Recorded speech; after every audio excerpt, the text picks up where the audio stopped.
You are standing in the stillness of a Michigan morning, the year 1870. The fields around you glisten with dew, stretching into the distance beneath a sky of soft grey light. A breeze carries the smell of earth and grass, the faint trace of wood smoke drifting from a farmhouse chimney.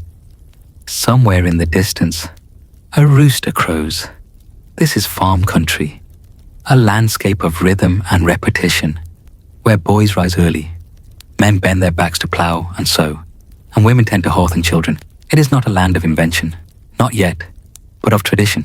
And yet in this place, you see a boy whose eyes are set not on the soil, but on the hum of machines. His name is Henry Ford. At first glance, he looks like every other farm boy, lean from labor, clothes simple and work-worn, boots caked with mud. But his gaze is different. Where another boy sees only a tool, Henry sees a system. Where another hears the groan of a machine, Henry hears rhythm, pattern, potential. His wealth begins not in coins, not in land deeds, but in the way his mind refuses to leave things as they are. You walk with him through the morning chores.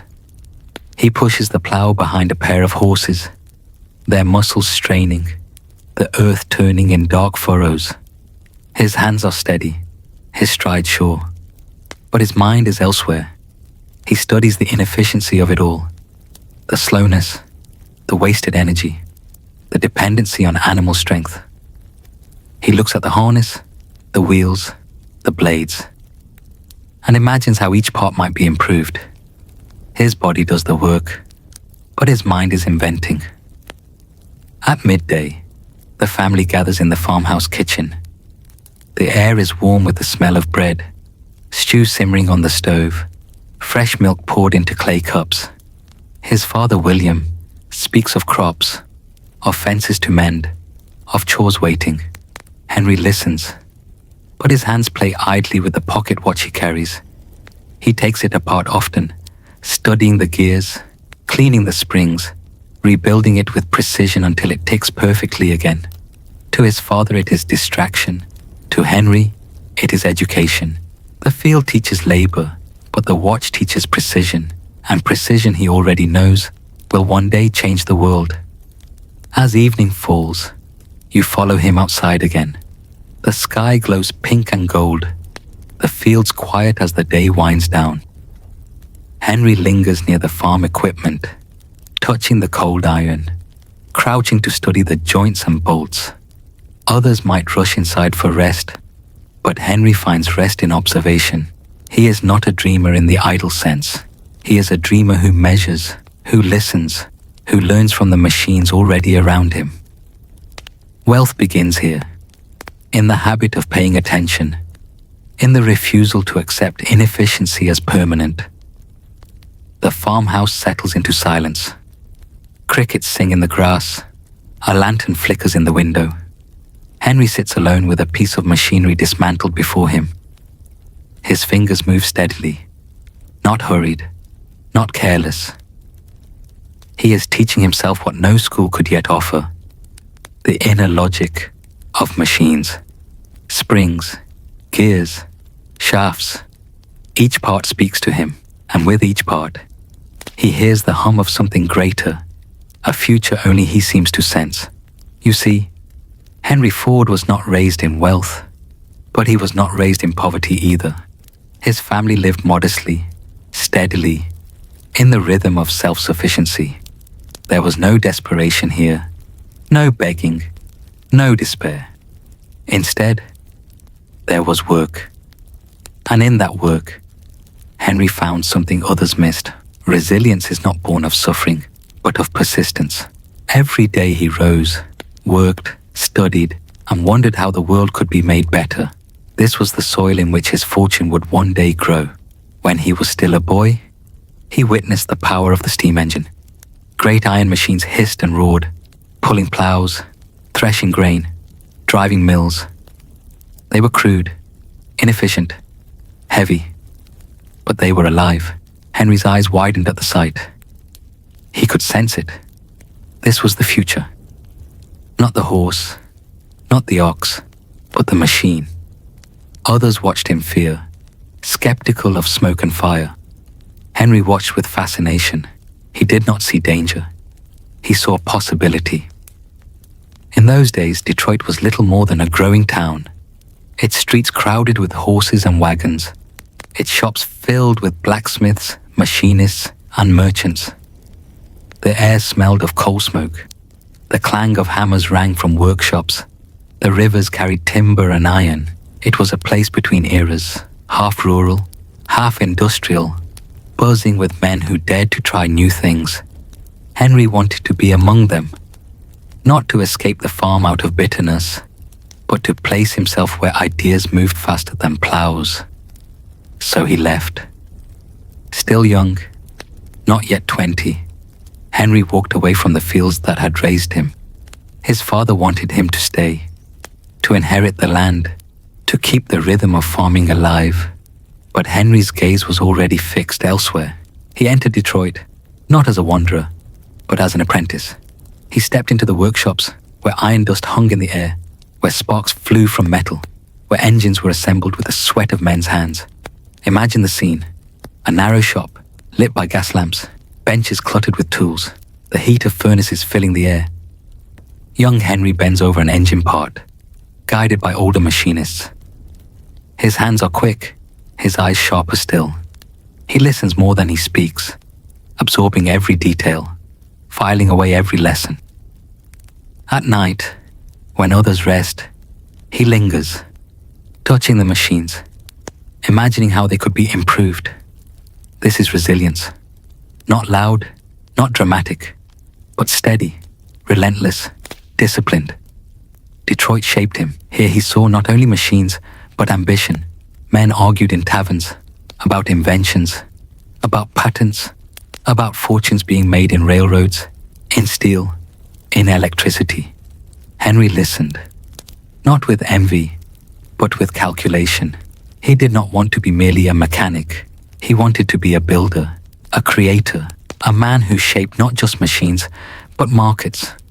Already his vision was forming, and then, in the quiet hours of his own time, Henry began to experiment. He did not have vast sums of money. He did not have great laboratories. He had sheds, scraps, parts salvaged from discarded machines. In these modest spaces, he worked by lamplight, his fingers stained with oil, his clothes streaked with soot. Night after night, he tinkered with engines, building prototypes, testing designs, learning from failure. And when at last, one of his crude machines sputtered to life, coughing and rattling forward under its own power, Henry did not see only a machine. He saw the future of movement itself. Neighbors watched in amazement. Chickens scattered, horses reared, children laughed at the strange contraption rolling without animals. Some dismissed it as novelty, others as madness. But Henry's gaze was not on the present. He was already decades ahead, seeing roads filled with such machines, seeing factories producing them by the thousands, seeing families and workers owning not horses, but engines. Where others saw a toy, he saw an empire. And here is where wealth reveals itself. Not in money earned, not in investors secured, but in the clarity of vision that refuses to fade. Henry Ford, long before he built the Model T, long before the assembly line, was already wealthy in his mind. He had resilience, vision, discipline, and a refusal to accept the limits of the present. Those who underestimate such wealth never understand how fortunes are truly built. As you drift deeper into this world, picture the young Henry Ford, farm boy turned machinist, apprentice turned visionary, standing before a crude engine in a dimly lit shed. The machine rattles and hums, its wheels turning slowly, its smoke curling into the night air. He watches it not with surprise, but with certainty. To him, this is not the beginning of a dream. It is the inevitable unfolding of what he already knew to be true. Doing business with Henry Ford would one day mean entering into this certainty. It would mean aligning yourself with a man who did not see obstacles, but adjustments, who did not see failure, but refinement, who did not see a machine, but a movement. It would mean stepping into the orbit of resilience and transformation so powerful it would alter the very way the world moved. And you, listening now, can feel it. The hum of engines yet unborn, the rhythm of factories not yet built, the steady, relentless persistence of a man whose fortune began not with gold, but with vision. This is the world of Henry Ford. And this is only the beginning. You step into a workshop that smells of hot oil and timber, a room not grand enough to forecast the scale of what will grow from it, but charged with that strange electricity that gathers around beginnings. Detroit is no longer a village. It is a young industrial city learning its strength. Iron arrives by rail and water. Capital moves in slips of paper and whispered agreements. Partnerships are born in the hours after supper, when men with calloused hands and clean ledgers lean over benches and make decisions that will echo for decades. You are there, at the point where skill becomes enterprise, where Henry shifts from tinkerer to builder of a system. He has already made a machine move under its own power.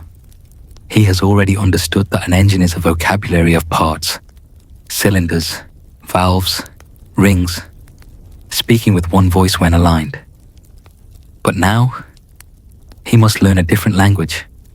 Capitalization, supply contracts, governance, risk. You watch him translate one world into the other without losing his accent. In these years, the automobile is still a gentleman's indulgence. Makers handcraft vehicles in low numbers, bodies shaped like carriages perched atop fragile frames. Prices are statements of exclusivity. Purchasers are bankers, attorneys, mine owners, the men who buy first, not the millions who buy next. Workshops are filled with master craftsmen who do everything. Fit bearings by feel, file casting smooth, steam bend wood, stitch leather, tune carburetors by ear. Each car is a story. Very few are alike. Lead times are uncertain. Delivery dates drift like smoke. Investors are patient as long as the customers are forgiving. Henry studies this and declines it, politely. He isn't interested in an industry that stays at the parlor room stage. He wants a machine that behaves like a promise. Consistent, repeatable, reliable. He wants a business that behaves like a system. Inputs known, outputs measured, defects hunted and removed. In the early 1900s, that is not the way automobiles are built. But he is willing to be the one who insists they can be. You stand with him when he leaves one venture and then another, companies where he is nominally chief engineer, but spiritually a guest. He learns forward in each attempt. The Detroit Automobile Company shows him that burning capital while building for a tiny market is a path to elegant insolvency. The Henry Ford Company reveals that prestige models attract praise, but not the scale he craves. He watches control slip to those who think in the grammar of status, not flow. When he is asked to build big and expensive machines to flatter early patrons, he gives a polite no that ends a partnership, but not his momentum. The shell he leaves behind will become a different mark altogether. He walks away lighter, with conviction clarified. In these rooms, you notice who is drawn to him, the men who will convert vision to operations. James Couzens, with his pencil always sharp, mind trained to the ledger as if it were a machine of its own. Alexander Malcolmson, a coal dealer who understands that inventory and cash flow are two ways of describing the same thing. One dusty and heavy, the other crisp and abstract. John and Horace Dodge, muscular machinists running a capable shop that can make parts to drawing and hold tolerances tight enough to satisfy the most exacting engine man in the city. These are not theorists. They live close to metal and margin. Each brings a portion Henry needs. It is 1903, and you are in a small office of a larger room that looks like a carpenter's shop, married to a foundry. Incorporation papers lie on the desk. The capital is modest. The signatures are careful. The name, Ford Motor Company, lands with the gravity of something that will seem inevitable later, but feels fragile now. They agree to a discipline. They will not try to please everyone. They will build something sound. Sell it for a price the market can meet without theatre. Collect the cash. And let the growth finance the growth. In an era that romanticizes the bespoke, that is a radical modesty. At this time, common practice in the industry is to chase the affluent, build few, charge much, treat delivery like a bespoke fitting. Delays are excused as artisanal, quality is idiosyncratic, service an afterthought. Patent pools and associations posture as gatekeepers, blessing and excluding at will, policing who may call himself a maker. Many submit, some do not. Henry and his associates choose a different axis. They will compete on function, durability, and price. They will choose standardization where others choose flourish. They will design to manufacture. You watch the first models take form. Castings arrive from foundries that depend on sand properly rammed and pours done at the right heat. Too cool, and the metal fails in service. Too hot, and it takes on defects that will sing their failure song later. The Dodge brothers deliver transmissions and axles that look unremarkable until you measure them. Then you see the discipline. Bodies are simple, the lines almost austere. The cars do not flatter, they work. Early customers are not baronial, they are practical men who buy because the machine starts and moves and keeps moving. Here, inside the little plant, you begin to notice how Henry thinks differently about flow. He walks among benches and sees interruptions. He dislikes the way a part travels the room. He rearranges. Sub-assemblies are grouped. Mechanic steps are minimized. He pushes for interchangeable parts, not as theory, but as survival. A worker should lift a part from a bin and fit it without the dance of filing and shimming that consumes time and attention. In these years, he cannot have perfection.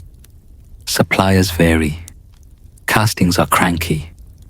But he drives the drift towards standard. And he is not shy about theatre when theatre serves function. He builds racing cars. Simple, brutal machines named like fists. They are not the point of the business, but they are magnets. Crowds come. Speeds are recorded. A young driver with a showman's instincts takes the wheel and turns a fast car into a headline. Investors and customers, who would have remained wary, lean in closer. Even the gatekeepers temper their tone when a new name becomes the name people say when they say, fast. Publicity pays in an era where orders are inked on handshakes. Inside the company, there are arguments worth having. Malcolmson likes the margin in larger, fancier products.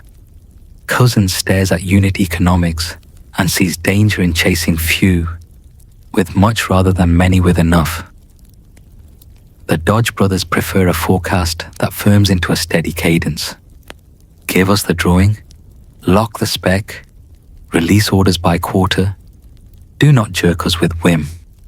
Henry listens and chooses the path that points to volume. He will flirt with grandeur once, a prestigious, complicated model that absorbs talent and cash and does not return either fast enough. It will stand in memory as the necessary mistake that confirms the rule. Build for the many, not the few. Dealers are chosen carefully. The custom of the time is to treat dealers as an afterthought, a distant sale with responsibility ending when the car leaves the factory. Henry's group takes another tack. A dealer is a distribution engine. Train them, stock parts, enforce clean service, require the sign to mean something. There is friction. Dealers want territories. The company wants performance. Contracts carry teeth. A network emerges that can absorb production without drama, the kind of network that will later swallow a flood. Supply is the constant negotiation. Brass, tires, magnetos, carburetors, paint. The list is longer than the building that holds it all. Prices fluctuate with mines and strikes and ships that run late.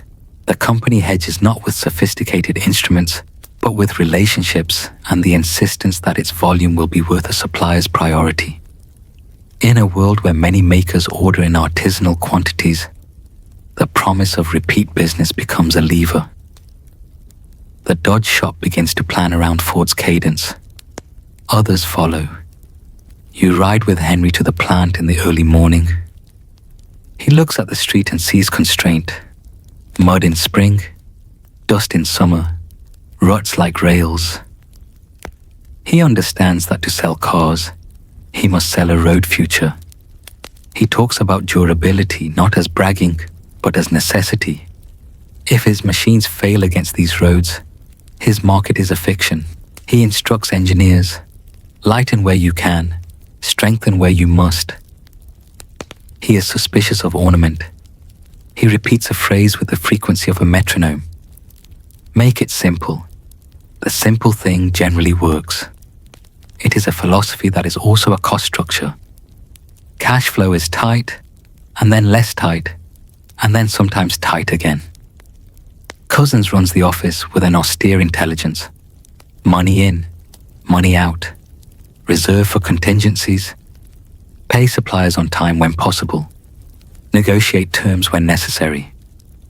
He calculates the break-even volume for each model as if it were a moral fact.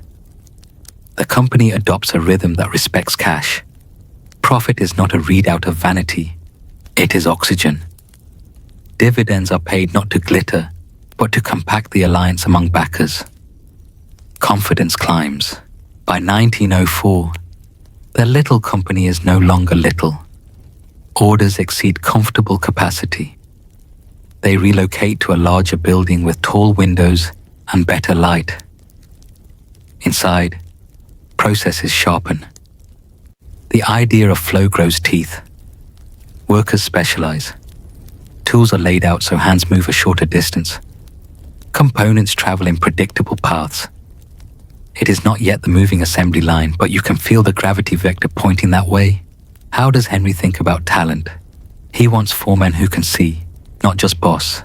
He watches for workers whose hands repeat without drift. He is short with men who are careless around precision and patient with those whose questions make machines better. He does not romanticize shop floor difficulty. He respects it. He pays close attention to scrap. Piles of scrap are piles of failure. He walks past them with a frown and asks for causes. Improvement is not a program. It is a temperature he expects the room to hold. Outside the plant, the automobile wars change shape. Patent holders gather license fees. Associations discourage newcomers with letters and lawsuits. The public confuses regulatory posture with safety. Henry's preference is to sell machines that make arguments irrelevant. He lets lawyers do what they must and persuades a nation with product. He grants that others can have the first few thousand elite buyers. He aims for the first 100,000 beyond them. Every decision is filtered by the same test. Will this price and this design invite the many? If not, it is entertainment. The company's early model alphabet accumulates lessons. A small light runabout proves that weight is the enemy of reliability on bad roads. A larger touring car proves that ambition out of season is expensive. A mid-price, efficient model proves that the market responds to something sturdy and honest. The team internalizes an equation that engineers begin to repeat like a prayer. Power to weight, not peak power alone. Efficiency is freedom. You sit in a meeting where the question is volume. The plant hums, but cannot yet sing the tune in Henry's head. They talk floor space, material flow, the distances parts travel, the stages that stall. He sketches crude diagrams, arrows showing motion, stations arranged to prevent backtracking. Bring the work to the man, he says, and in that sentence, the future of manufacturing is summarized. Not yet mechanized conveyors, not yet line balancing with time motion studies, but the philosophy is there. The room hears it and recognizes the audacity wrapped in simplicity. He thinks about customers as participants, not spectators. Owners should be able to service basic needs themselves. He pushes for manuals that speak plain. Tools in the kit are chosen to be useful, not symbolic. Parts are interchangeable, so a farmer without a machinist nearby can put his car back into service. This is not charity. It is market architecture. Each owner who can keep the machine moving without a pilgrimage. Back to the city as a salesman disguised as a customer. Financing sales is a touchy subject. Credit exists, but it is expensive and capricious.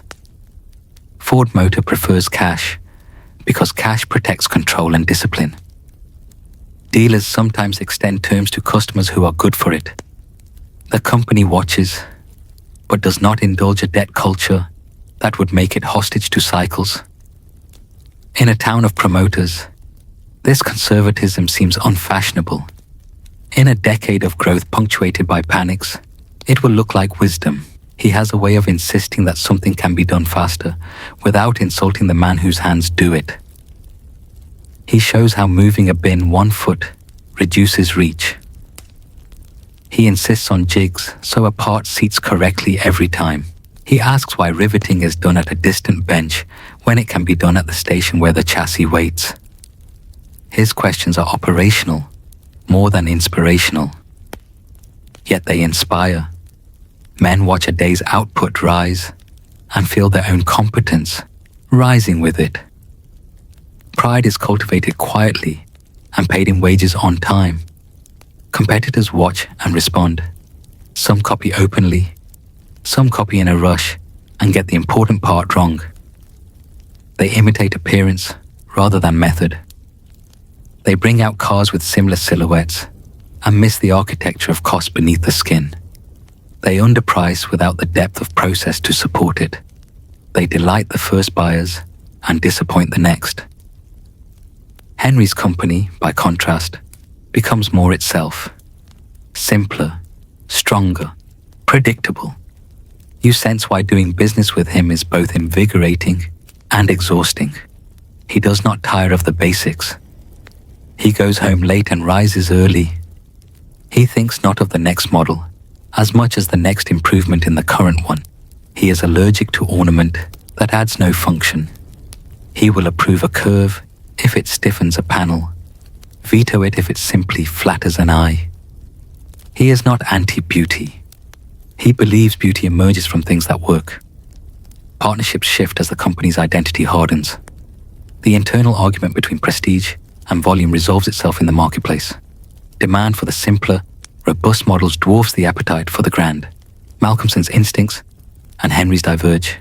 Cousins moves chess pieces that formalize what the shop floor already knows. The structure that emerges pushes the company toward its future, with fewer doubts. You ride a country road in one of the early cars on a spring morning. The engine vibrates at idle, smooths as you accelerate. The machine is not luxurious. It is obedient. It climbs a hill without complaint. It fords a shallow stream without ceremony. A farmer stops and watches, mind already calculating what markets will open if he can travel this way in an hour instead of half a day. He does not care about ornament. He cares about reach. He asks the price. You give it. He does not flinch. The sale is not to the first buyer. It is to the first of many. Inside the plant, you witness a small ritual. The board reviews numbers. Unit cost trimmed by pennies in 6 places. Yield improved at the magneto bench. Warranty claims trending down on rear axles after a supplier change. These are not headlines, but they are the true story of compounding advantage. The room nods. Dividends are declared without fireworks. Retained earnings are committed to more capacity. The philosophy is line by line. Cash that builds capability. Capability that reduces cost. Cost that lowers price. Price that expands market. Market that justifies more capacity. A wheel that turns itself. He reads critical letters and sometimes bristles and sometimes learns. He dislikes journalists who mistake unfamiliar for unwise. He rarely cares what an elite magazine thinks. If a dealer in Iowa is thrilled by a shipment that arrived exactly when promised, his attention is provincial on purpose. The nation is a map of small towns where roads are not yet paved. That is his market. That is his laboratory. That is his moat. He builds for the many in the places where many actually live. At the end of one long week, you watch him walk the length of the plant alone. Machines quiet. Benches swept. The smell of cutting oil lingering. He stops at a chassis and runs a hand along the frame rail as if confirming a thought. He has made automobiles respectable to buy and feasible to service. And in that respectability lies the capital to attempt something bolder. A single design that embodies everything learned so far, produced in such volume that the price bends to meet the ordinary wage. He doesn't name it yet in your hearing, but you feel it assembling in his mind. Light where it can be, strong where it must be, easy to build, easier to maintain, parts standardized, processes disciplined, supply trained, dealers ready. The car is an object, the system is the product. Business practices around him will begin to change as his example spreads. Suppliers will learn to hold tighter tolerances because he pays on time and orders predictably. Dealers will learn that presentation matters because he insists it does. Workers will discover that repetitive work can be dignified when it is safe, predictable, and rewarded. Competitors will discover that 1,000 deficiencies weigh more than a single clever advertisement. Before that famous car appears, these founding years set the tone, and they set your expectations if you intend to do business with him. Expect clarity about purpose. Expect impatience with waste. Expect to argue and then be convinced by results. Expect contracts that read practical rather than poetic. Expect that he will hold you and himself to the standard of the simplest thing that works, and then the next simplest thing that works better. You leave the plant late, the city settling into the hush where industry exhales. Smoke thins to evening air. Lamps blink on along streets where horses still outnumber engines for the moment. Somewhere behind you, in an office with windows now dark, a man is sketching a factory in which the product moves, not the men. A distribution web in which service is a promise, not an afterthought. A price that makes an engine a tool, not a toy. He is not building a monument. He is building a method. And you understand. As the night folds in, resilience here does not mean romantic suffering. It is the quiet refusal to drift off principle, the discipline to count, to measure, to move the bin a foot closer because 1 foot multiplied by 1,000 hands becomes an hour, becomes a day, becomes a plant emptied into the world's roads. Transformation is not a miracle. It is a million small obediences to reality aligned in one direction. This is what the founding years were really like. A room that smelled of oil and timber, ledgers kept with care, contracts written to outlast moods, machines tuned to forgive a bad road, men who argued, then executed, a leader who disliked ornament but loved motion, a company learning how to become a system, and a nation that did not know yet that its gait was about to change from the pace of a horse to the hum of an engine that would start with a pull and end with an era.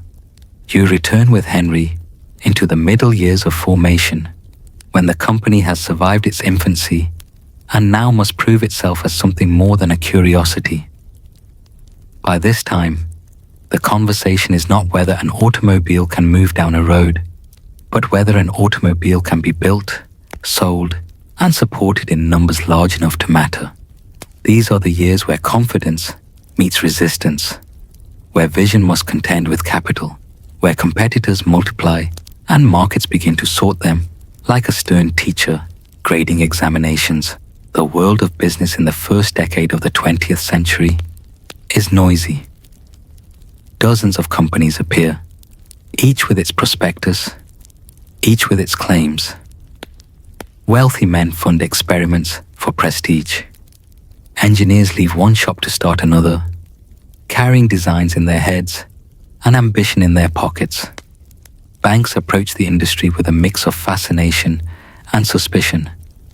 Some see risk, others see the promise of financing a transformation as great as railroads had been half a century before. The customs of the industry remain fragmented. Some firms still treat the car as an artisanal artifact. Some chase volume they cannot manage. Others collapse when one bad batch of engines ruins their reputation. The mortality rate is high.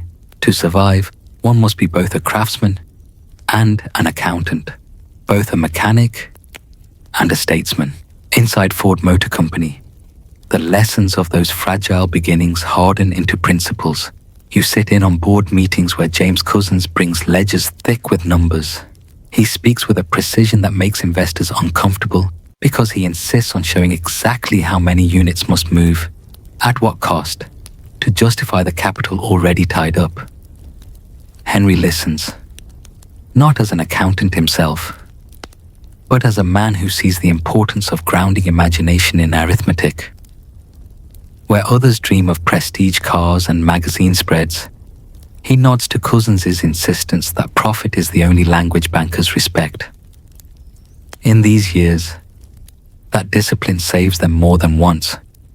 You walk the plant floor again and notice how it has changed. The benches are arranged in longer lines. Workers no longer assemble entire subsystems from beginning to end. Instead, they focus on steps. One man installs bolts, another adjusts timing, another rivets the body. It is not yet the famous moving line, but it is specialization, and it produces consistency. A visitor from Europe remarks that he has never seen such efficiency. Henry, overhearing, shrugs as if it were obvious. Why walk across the room when the room can be arranged so you don't have to? It is a phrase as plain as bread, yet in its simplicity is a blueprint for the future. The marketplace is beginning to respond. Farmers see these cars as more than toys. They see them as tools that shorten distance, widen markets, and reclaim time. A man who once spent a day hauling produce by wagon now imagines returning before dark with money in his pocket and time left for family. You ride with one such customer as he marvels at climbing a hill in a fraction of the time it once took. He does not speak of speed for its own sake. He speaks of efficiency, of reliability. This is the audience Henry listens to most closely, not the editors in Manhattan, who still dismiss the automobile as noisy and vulgar. Competitors scoff. They say low prices mean low quality. They say only the wealthy will ever sustain the industry. They say Ford Motor Company is foolish to focus on durability and simplicity. Yet quietly, their balance sheets show strain, slow deliveries, dissatisfied elite buyers, and factories that never stabilize output. Henry's stubbornness looks less naive with each quarter. Racing continues to serve as a public relations arm. Victories on tracks in Detroit, Milwaukee, and New Jersey give headlines that circulate beyond the industry press, but Henry never mistakes racing for the business itself. It is a spotlight, not a foundation. His eyes remain fixed on the model lineup, on finding the car that is light, simple, rugged, and affordable enough to break through the ceiling that keeps automobiles rare. Inside his office, sketches accumulate. Each model is an experiment in solving the same equation. Power enough for bad roads, weight light enough to minimize breakdowns, simplicity that makes repairs possible in the field, price low enough that a man of moderate means can reach for it without ruin. Each failure teaches, each success clarifies. He is not discouraged by mistakes, he is sharpened by them. Meanwhile, relationships among partners shift. Malcolmson, the coal dealer, grows impatient with Henry's obsession with low margins and mass markets. He sees more profit in expensive cars that flatter early adopters. The conflict sharpens, and eventually Malcolmson leaves, selling his stake. Henry does not mourn. The company, freed of that pressure, aligns even more closely around the principle that volume is the destiny, not prestige. The Dodge brothers, still suppliers, grow wealthy and influential as Ford's orders dominate their shop floor. Their loyalty is pragmatic. So long as Ford keeps ordering and paying, they prosper. Yet even here, you sense that dependency will one day turn into rivalry. As they grow strong enough to make cars themselves, Henry sees it but accepts it. He believes by the time the Dodges become competitors, Ford Motor will already be far ahead. As the decade advances, the company introduces new models in steady rhythm. Each one more refined, each one leaning toward a pattern. The Model N becomes a modest success. Small, light, affordable. The price point astonishes competitors who cannot match it without sacrificing quality. Demand rises faster than the plant can deliver. Dealers beg for allocations. Customers wait. For Henry, this is confirmation. The market is not the wealthy few. The market is the striving many. Business practices adjust accordingly. Instead of chasing large single orders from elites, Ford Motor cultivates a broad dealer network, ensuring that no single patron can hold them hostage. Instead of courting bankers with prestige, they court them with balance sheets that show volume, cash flow, and disciplined cost control. Instead of ornamenting cars with luxury, they strip them to the essence. These choices alienate some, but they attract many more. You sit with Henry late one evening as he leans over a table, reviewing numbers Cousins has laid out. He traces his finger down the page. If we can build it in half the time, we can sell it for less and still profit more, he says softly. The statement is not rhetorical. It is arithmetic. His mind circles the puzzle, how to halve the time. He imagines conveyors, moving parts, standardized operations. The plant is not yet ready, but the concept has nested. You sense the coming revolution long before the world does. In these years, doing business with Henry Ford means entering a culture of precision, thrift, and vision. He does not entertain extravagance. He expects suppliers to deliver to specification. He expects dealers to uphold service. He expects workers to respect efficiency. And he enforces these expectations not with speeches, but with systems. The wealthy who invest in him often find him abrasive. He is not inclined to flatter or compromise. But those who endure the friction find themselves tied to an enterprise that grows quarter by quarter, year by year, until it is not one maker among many, but the standard against which all others are measured. Outside the factory walls, America is shifting. Cities swell, roads improve slowly, the demand for mobility spreads. The first decade of the century ends with a sense of inevitability. Automobiles are not a fad. They are a frontier. And in Detroit, the company that best embodies resilience, clarity, and the refusal to drift from purpose is Ford Motor. You find yourself in Detroit in the first decade of the 1900s. It is not yet the Motor City in name, but in spirit. You can already sense the hum of transformation. The streets are a curious mix. Wagons creaking under timber loads, bicycles weaving between carriages, and every so often, the rattle of a machine that looks like a carriage without horses. Heads turn whenever such a machine passes.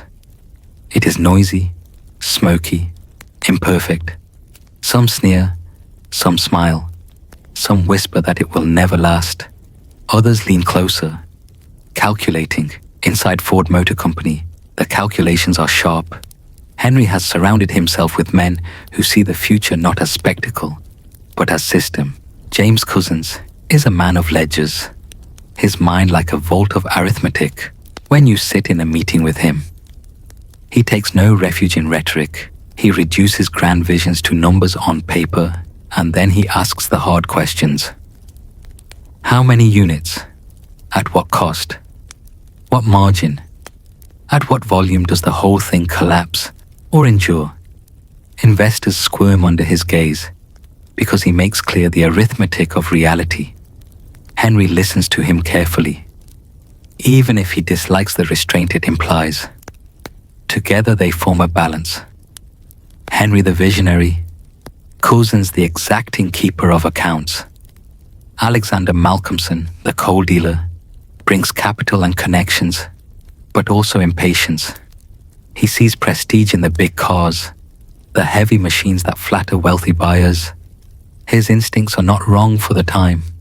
Most automobile companies chase exactly that market, but Henry finds the thought suffocating. He does not want to build machines that flatter.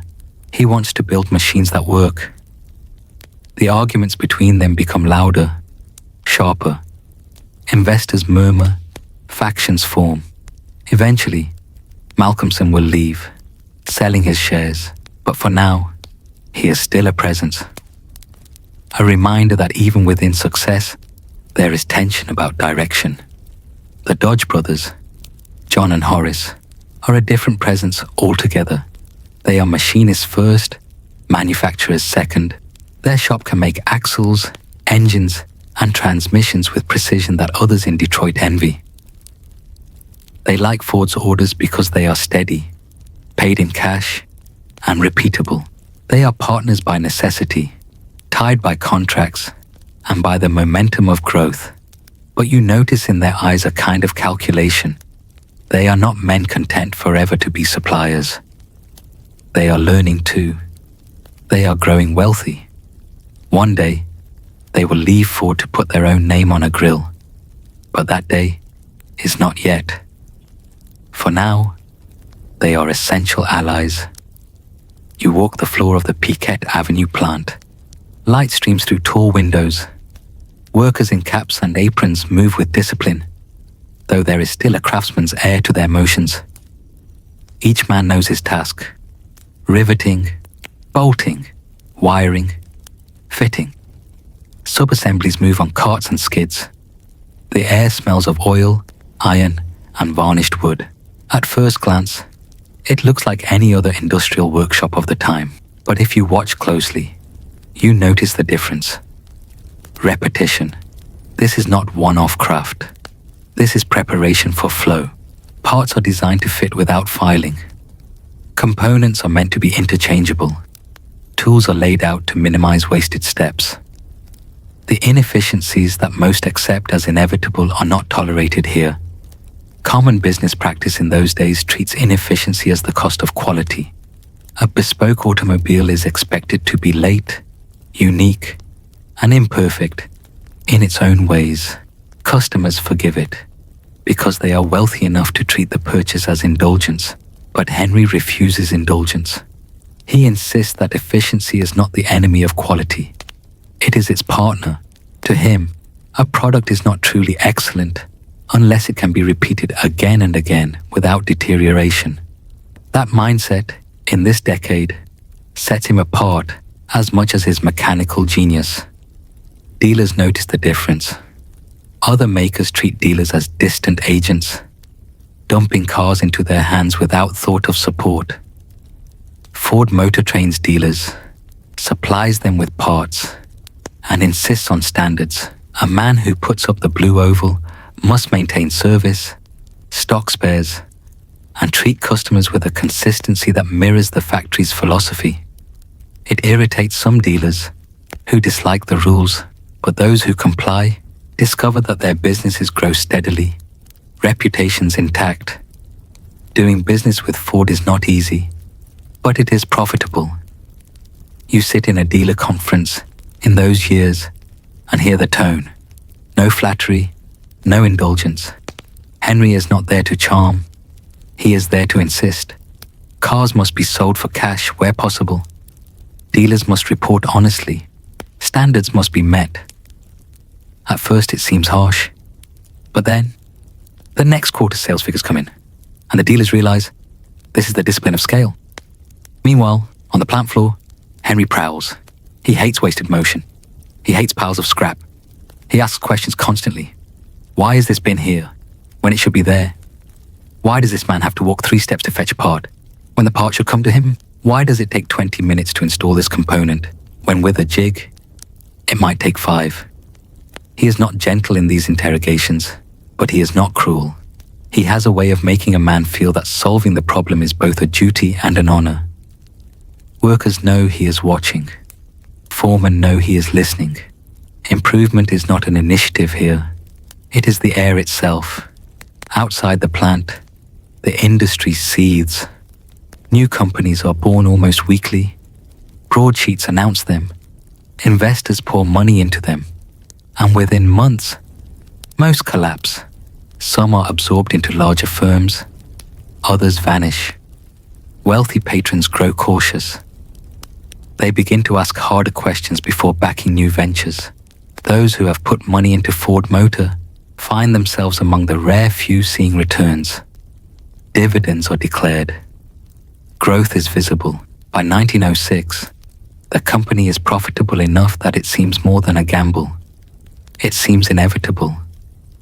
Still, the internal debates continue. Malcolmson pushes for heavier cars. Cousins insists on restraint. Henry leans toward volume, toward simplicity. In time, Henry and Cousins prevail. Malcolmson departs. His shares are bought. The company is now aligned more tightly than before. The dream of a truly popular car, one for the many and not the few, no longer has an internal enemy. You hear Henry speak in those days, and the phrases stick. He says, the machine should do the work. He says, simplicity is the key to reliability. He says, we will open the highways to all mankind. They are not slogans yet. They are just thoughts he repeats, sharpening them in his mind. But you notice how investors bristle. They do not all want to open highways. They want to sell expensive cars to wealthy men. Henry's vision sounds idealistic, almost reckless. But quarter by quarter, the numbers argue for him. By the end of the decade, the experiments have accumulated into conviction. The Model N proves that light, affordable cars can succeed. The dealers clamor for more. Customers wait in line. The plant hums at capacity. Cousins presents numbers that show something stunning. Demand is larger than they ever guessed. Henry listens, nods, and then says quietly, the next one, it will be the car itself. In that moment, you realize he is already envisioning the Model T. Though no one yet knows its name, you find yourself in Detroit in the first decade of the 1900s. It is not yet the Motor City in name, but in spirit, you can already sense the hum of transformation.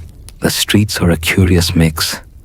Wagons creaking under timber loads, bicycles weaving between carriages, and every so often, the rattle of a machine that looks like a carriage without horses. Heads turn whenever such a machine passes. It is noisy, smoky, imperfect. Some sneer, some smile, some whisper that it will never last. Others lean closer, calculating. Inside Ford Motor Company, the calculations are sharp. Henry has surrounded himself with men who see the future not as spectacle, but as system. James Cousins is a man of ledgers. his mind like a vault of arithmetic. When you sit in a meeting with him, he takes no refuge in rhetoric. He reduces grand visions to numbers on paper, and then he asks the hard questions. How many units? At what cost? What margin? At what volume does the whole thing collapse or endure? Investors squirm under his gaze because he makes clear the arithmetic of reality. Henry listens to him carefully, even if he dislikes the restraint it implies. Together they form a balance. Henry the visionary, Cousins the exacting keeper of accounts. Alexander Malcolmson, the coal dealer, brings capital and connections, but also impatience. He sees prestige in the big cars, the heavy machines that flatter wealthy buyers. His instincts are not wrong for the time. Most automobile companies chase exactly that market. But Henry finds the thought suffocating. He does not want to build machines that flatter. He wants to build machines that work. The arguments between them become louder, sharper. Investors murmur, factions form. Eventually Malcolmson will leave, selling his shares, but for now, he is still a presence. A reminder that even within success, there is tension about direction. The Dodge brothers, John and Horace, are a different presence altogether. They are machinists first, manufacturers second. Their shop can make axles, engines, and transmissions with precision that others in Detroit envy. They like Ford's orders because they are steady, paid in cash, and repeatable. They are partners by necessity, tied by contracts and by the momentum of growth. But you notice in their eyes a kind of calculation.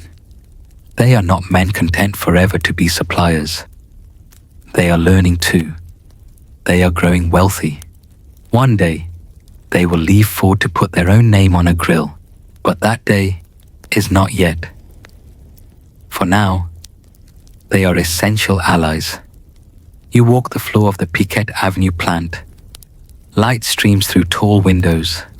Workers in caps and aprons move with discipline, though there is still a craftsman's air to their motions.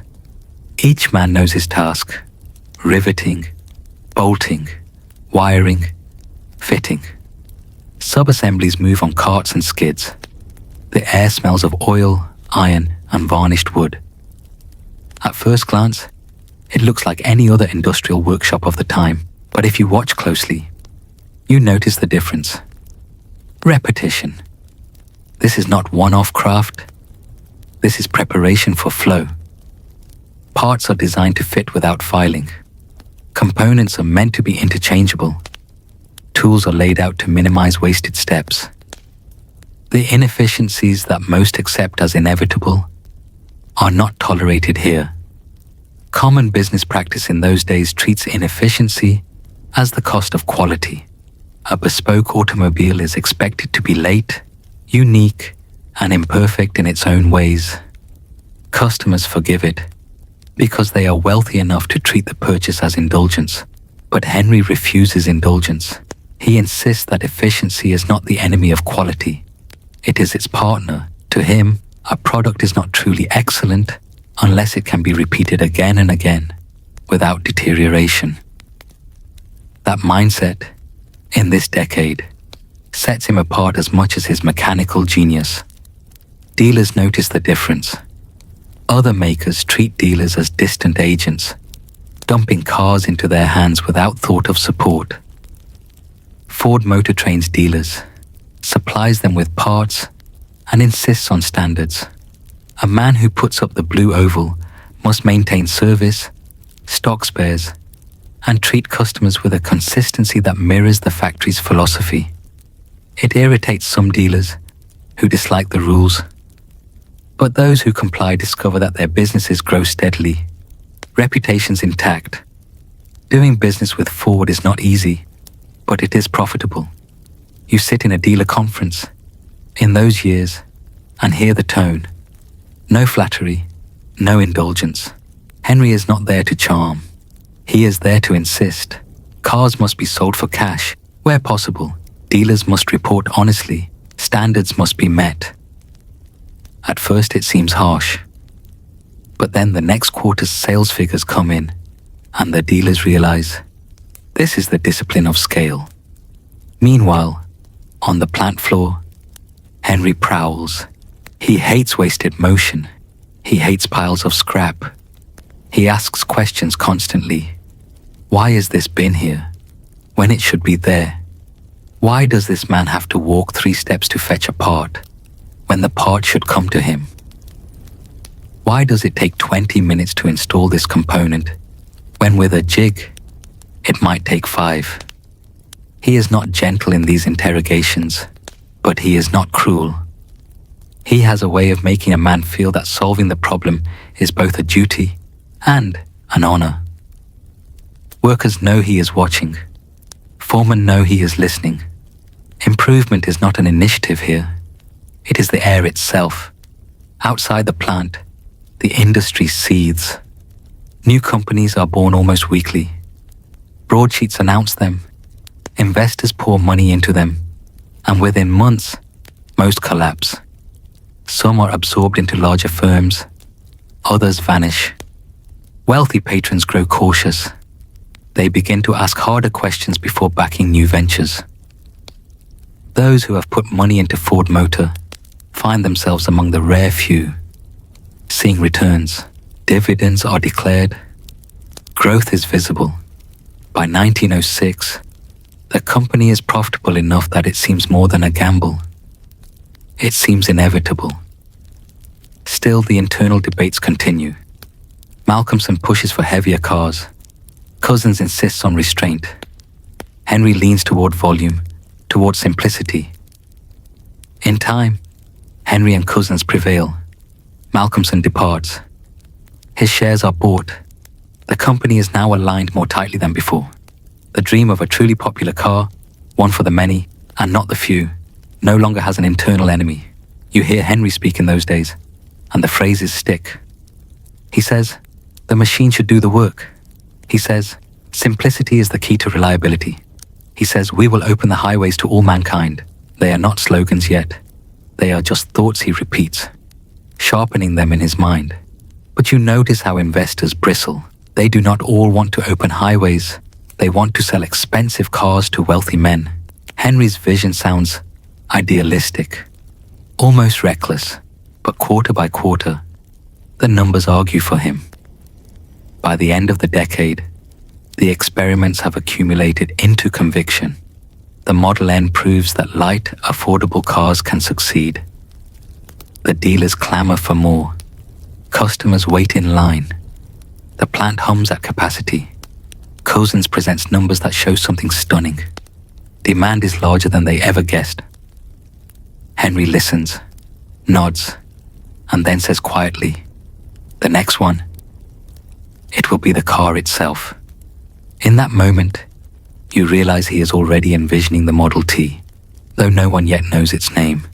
You stand at the threshold of a quiet upstairs room in the Piquet Avenue plant, a space that does not look like the birthplace of a revolution. The floorboards creak. A coal stove ticks as it cools. Drawings are pinned to the walls with tacks. Pencil lines crisscross in layers of revisions, some erased into ghosts, others newly darkened, confident. A handful of men work in a hush, spectacles low on noses, sleeves rolled, fingers blackened by graphite and oil. You are in the laboratory of a new idea, the little experimental room, where Henry has hidden his future in plain sight. He is not theatrical here. He leans over a drawing, then steps back and studies a chassis on trestles. He runs his hand along a rail, taps a gusset with a knuckle, eyes the angle of a cross member. Around him, Child Harold Wills, with his violinist's finesse turned to metallurgy. Joseph, Joseph, Gallum, precise and unflappable, pencil always sharp. Charles Sorensen, with a factory man's intuition for how a part behaves when 300 hands touch it in a day. Names that will matter for decades speak in low tones about thickness, stress, and sequence. This is not a hunch anymore. It is a design language. The project's premise is audacious in its restraint. Make one car that can be almost every car. A machine that will start on cold mornings, tolerate rutted lanes, climb hills without complaint, ford streams without drama, and accept the indifference of owners who will not pamper it. Make it light enough that bad roads do not break it, strong enough that good roads do not tempt it to self-destruct. Make it so simple a farmer can change a band, a small-town mechanic can set the timer, and a dealer can stock parts without going broke. Make it standard, make it repeatable, make it affordable, not for display, but for daily life. You watch the choices layer into a philosophy. The engine is modest in displacement, generous in flywheel, tolerant in timing, a four-cylinder that will idle like a patient animal and work all day. The transmission is planetary, not sliding gears, 2 forward speeds and a reverse, engaged by pedals, robust enough that a novice will not shred teeth learning to drive. The frame sits high, because America's roads are not Paris boulevards. Clearance is its own form of elegance. The steering wheel goes on the left, because most traffic will pass oncoming to the left. What seems obvious later has to be chosen now. The controls are consistent across every unit. What the hand and foot learn once, they will not have to relearn. Material choice becomes competitive advantage. Wills advocates an alloy he has studied. Vanadium steel, whose strength-to-weight ratio lets them decide against the ponderous thickness others mistake for durability. The team tests coupons and breaks them in the press until numbers align with instinct. Every pound saved is a pound never broken by a bad road. Over and over, Henry points to weight. Light is reliable, he says, if it is light for a reason. All the while, he checks each brilliant idea against a ruthless question. Can we build this 1,000 times the same way? If not, it is not brilliance. It is theatre.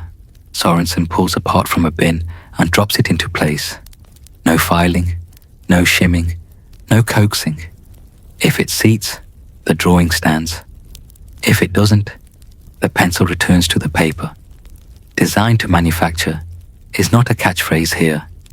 It is the filter that removes seduction. In the pre-Model T world, competitors are still making parlor cars. Grand in profile, proud in price, inevitably late. Business practice favors bespoke contracts, long promises, elastic delivery. Ford Motor Company is moving the other way. Shortened promises, lock design, disciplined supply. Dealers are trained to service the product, not apologize for it.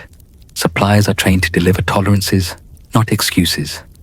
Cousins is trained to read money like a second language. How much, when, why, or not at all. You are present for the first secret runs. Night on the outskirts of the city. A chassis with a crude body. No nameplate yet. Rolling out under its own power. The engine coughs, steadies, hums. A brace of lamps throws weak ovals of light. The car meets reality. Ruts, stones, washboard roads, and betrays its weakness with honest noises. Something chatters. A bracket complains. A band smells hot. The driver stops, makes a note. Back at Piquet, the team tightens, thickens, trims, and tries again. The ritual repeats until silence means success, not uncertainty. When the machine earns its name, it does so without ceremony. Model T. The letter is only a sequence, yet later it will feel like an inevitability. The first customer runs are built in that same upstairs plant on stationary stands. Chassis rolling forward by hand, sub-assemblies arriving on carts, men repeating motions with a growing efficiency you can measure in minutes shaved, and mistakes that simply stop occurring. It is not yet the moving line, but the line, in the abstract, is already moving. Reception is curious and then enthusiastic. A few skeptical editors sniff that the car is plain. Some scoff at the pedals. Certain real cars should shift with a lever, but customers are unmoved by prestige. The machine starts. It climbs hills other cars refuse. It forgives ignorance. It costs less than rivals to buy, less to keep. And when it breaks in ways a dealer can fix with a bin of parts and a reasonable bill. Orders swell. Dealers write pleading telegrams. Cousins runs numbers that show momentum compounding into a curve that bends faster each quarter. Not a fad, a function. Doing business with Henry now feels like joining a current. As a supplier, you discover deadlines are not metaphors. Drawings are not suggestions. If you hold tolerance and deliver on time, your shop grows with Ford.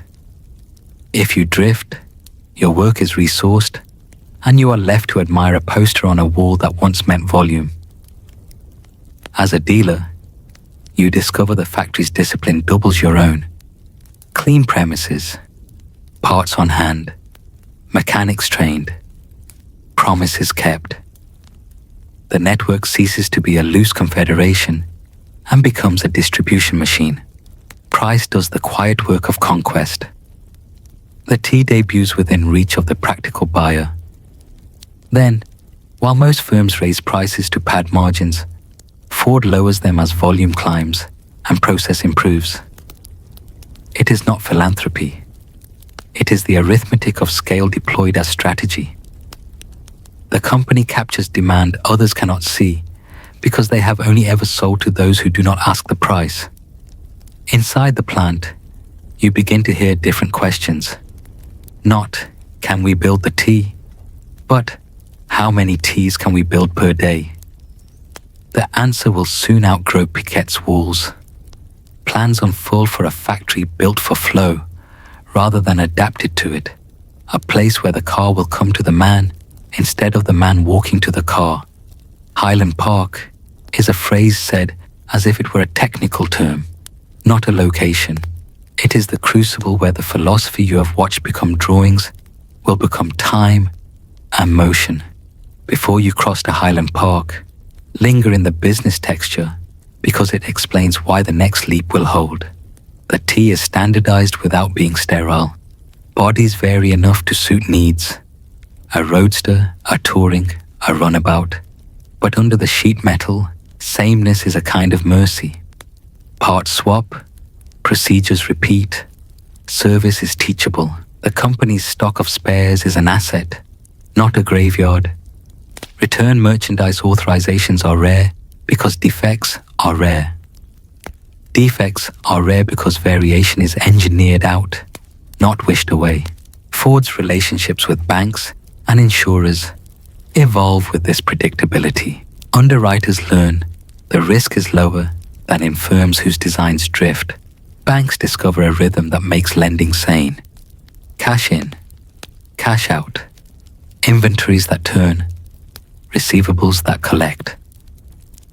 The enterprise moves from a venture to a business, a distinction the wealthy recognize and reward. You step into Highland Park when it is new. The windows pour light. Floors are poured concrete, level and clean. Conveyors snake in the air like iron sentences. Gravity assists. Parts arrive from upper floors to lower stations. The line concept, once a sketch, is now audible as a tempo. A car passes every so many seconds, stopping just long enough for a defined task done by a trained hand. Jigs present parts at the correct angle. Tools hang at the correct height. Bins sit at the correct distance. One man does one thing well, again and again, and pride is measured in the absence of rework.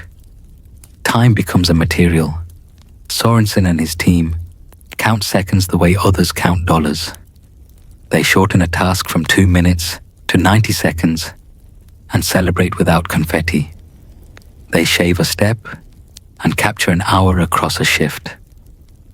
They change a sequence and remove friction no accountant can see, but every worker can feel.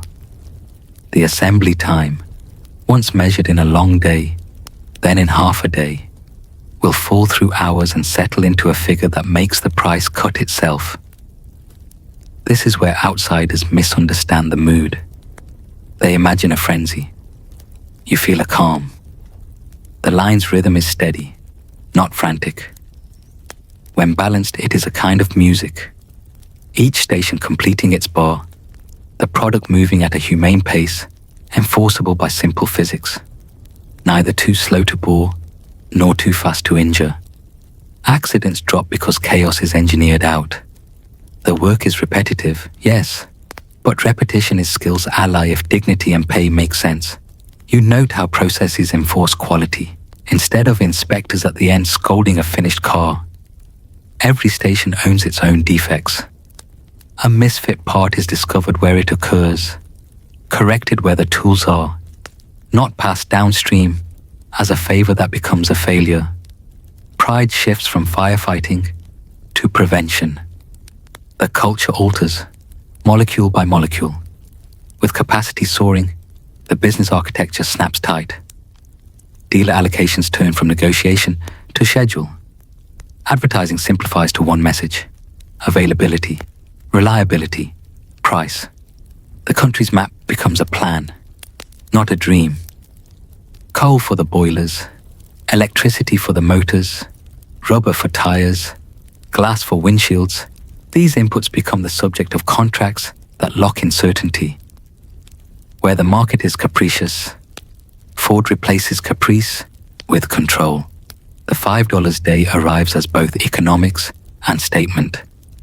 Wages rise to a figure that makes newspaper editors sputter and men line up at dawn. It is not charity. It is an efficiency dividend paid forward. Turnover evaporates. Training costs fall. Productivity spikes. A workforce stable enough to hold the line's rhythm emerges. There are strings attached, expectations about conduct and attendance that modern ears will judge. But in the ledger of output and defect, the choice pays. Wealth looks like a full order book, and also like an afternoon shift that does not leave. Your conversations widen now. Industrial contemporaries, steel men in Pittsburgh, rubber men in Akron, bankers in New York, speak about Ford differently.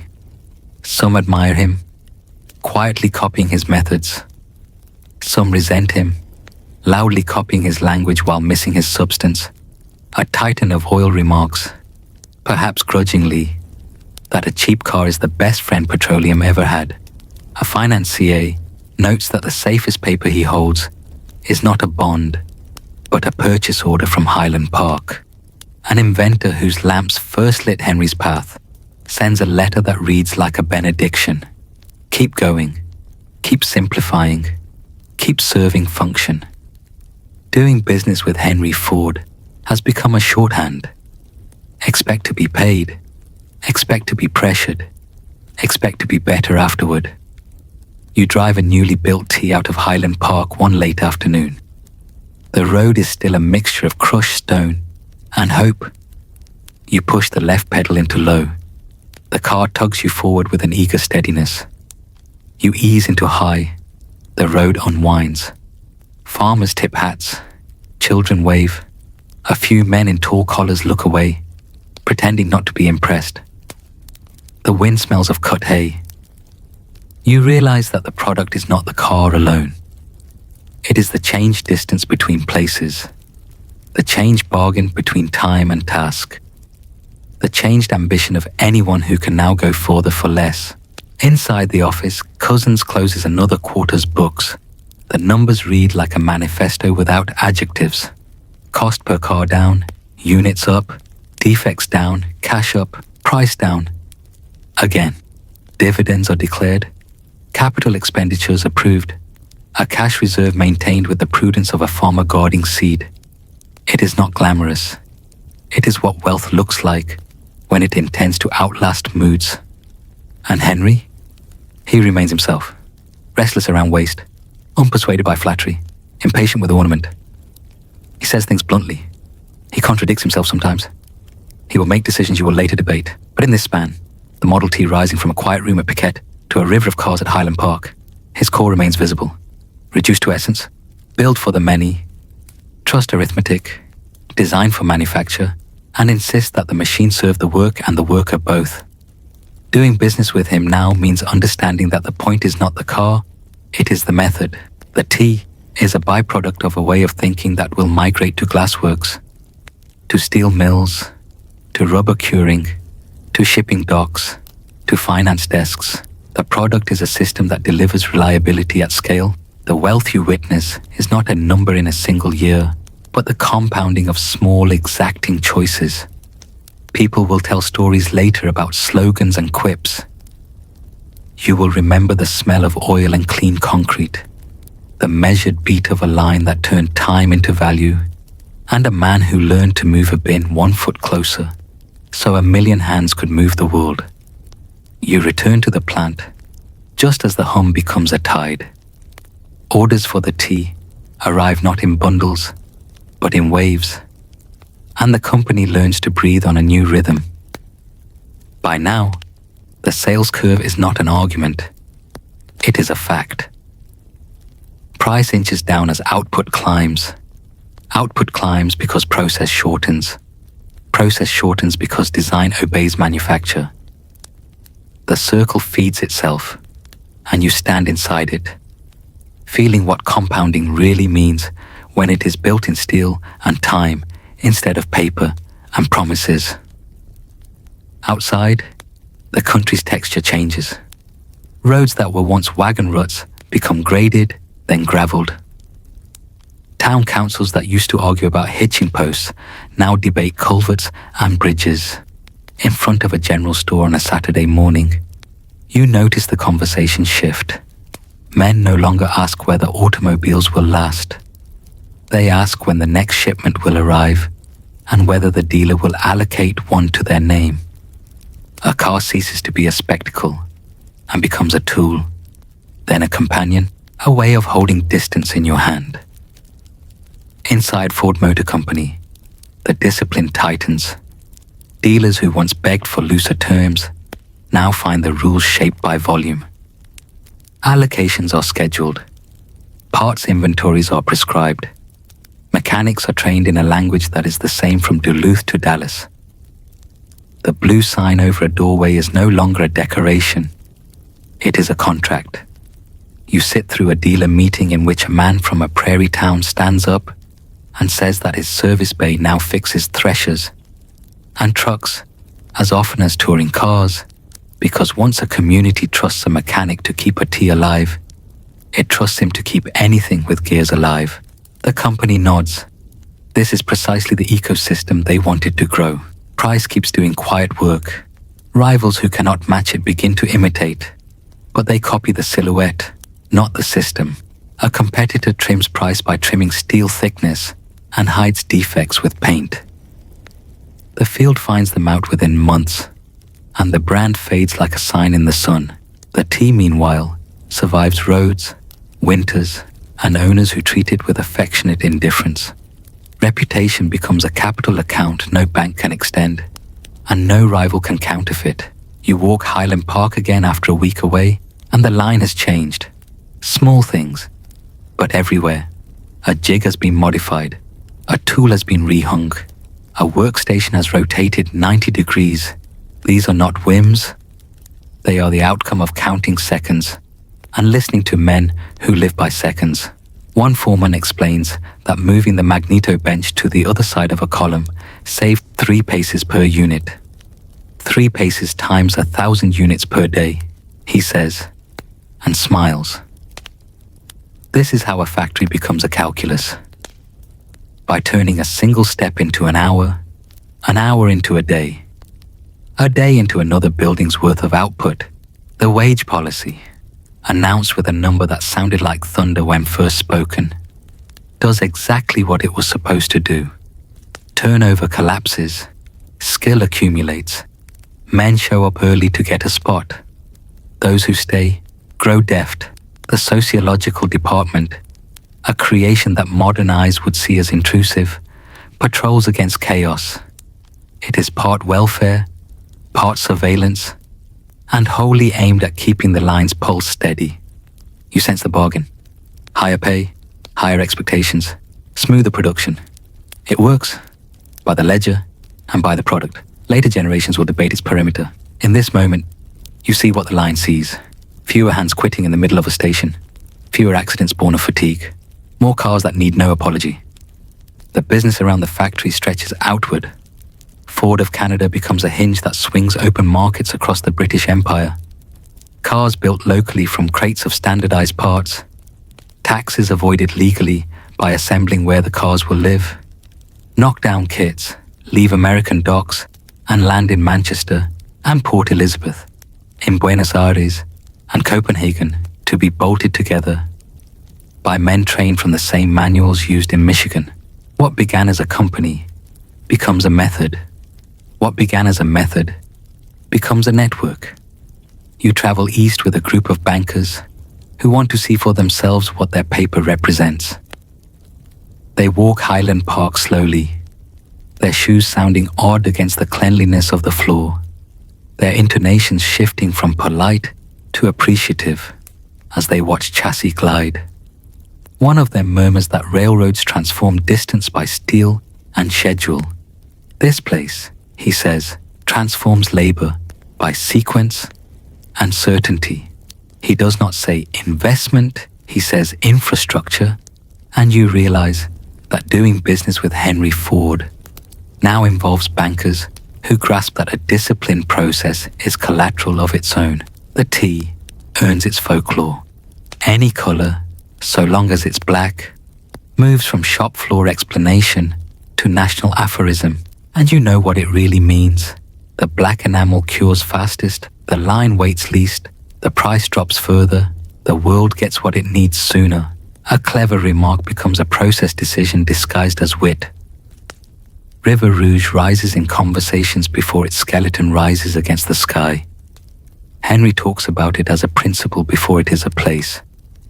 Bring ore, coal, and rubber in one gate, and send finished cars out another. Vertical integration is not pride here. It is insurance against uncertainty. He has learned that every supplier's crisis can become your crisis. The answer is not always to bully a supplier. Sometimes the answer is to become the supplier. He sketches, he calculates, he commits. The Rouge complex will be the method made manifest, ore docks, blast furnaces, open hearth steel, rolling mills, glassworks, powerhouse, stamping presses, engine rooms, all tuned to the line's time signature. When complete, it will take materials that were rock and sap and sand and convert them, nearly end to end, into movement. You walk the site when it is mostly mud and pilings, and you try to hold the picture in your mind. Freighters nudging into the slip at dawn, or spilling by gravity onto belts, coke ovens glowing red at midnight, molten steel poured into slabs and sent to be rolled, sheets stamped into fenders by presses that fall and rise with metronomic force. In the center of this geography, a line of chassis will flow, slender compared to the titans feeding it, and yet the monarch to which the titans bow. It is a cathedral built to a new liturgy. Time, motion, sequence, repeat. Capacity does what capacity always does when it is tied to low price and dependable quality. It wins. The T spreads beyond the cities and the plains to places where the word road is aspirational. It shows up in photographs the way oxen used to, as the constant companion in the background of life. Doctors carry it across snow to reach births. Rural postmen use it to bring letters that arrive in hours instead of days. Families take it to lakes they had only heard of before. Car culture is not yet chrome and billboards. It is freedom acquired at a price a shopkeeper can afford, and a farmer will pay cash for after harvest. Competitors adapt. The cleverest among them do not challenge on the T's ground. They sidestep, offering variety, color, comfort, choices of size and price that divide the market into slices, instead of flooding it with one stream. A different kind of company, built by a different kind of manager, begins to publish reports and organize divisions and whisper about the power of yearly models. They invent a new customer habit desire that is not rooted in need, novelty that retires utility while utility still works. A chess match begins. Function versus fashion, cost versus credit, one great car versus a ladder of good ones. Henry's instinct is to ignore the chess and perfect the endgame he already knows. He cuts price again, improves process again, and says, accurately for a time, that the many still want the car that works before the cars that changes its face every fall. He is persuasive because the numbers still follow him, but a slope begins to shift. So slowly you can only see it by stepping back. The T ages beautifully as a machine and awkwardly as a symbol. Younger buyers raised with cars as a fact rather than a miracle, want something more than obedience. They want quiet, style, a sense that the thing they buy will not look old when a calendar turns. You sit with Edsel Ford, a son with a designer's eye and a diplomat's tongue, as he describes a future of vehicles that do not betray the method, but add grace to it. He speaks softly, never theatrical, but you understand the courage under the gentleness. He is asking his father to change the machine that changed the world.